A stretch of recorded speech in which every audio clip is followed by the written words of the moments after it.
А және Б жиындарының қиылысуы деп, олардың екеуіне де тиісті элементтерден құралған жиынды атайды. Суретте қиылысу Эйлер-Вен диаграммасы арқылы көрсетілген.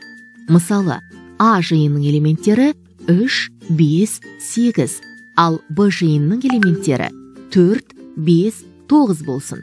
Онда А және Б жиындарының қиылысуы 5 санынан тұратын жиын. Мысалы, А жиынының элементтері 3, 5, 8, ал Б жиынының элементтері 4, 6, 9 болсын. Онда А және Б жиындар қиылыспайды. Егер А және Б жиындарының барлық элементтері бірдей болса, онда олар тең жиындар деп аталады. Мысалы, А жиынының элементтері 3, 4, 5 болсын, ал Б жиынының элементтері 5, 3, 4 болсын. Онда олардың элементтері бірдей, тек орындар ауысқан.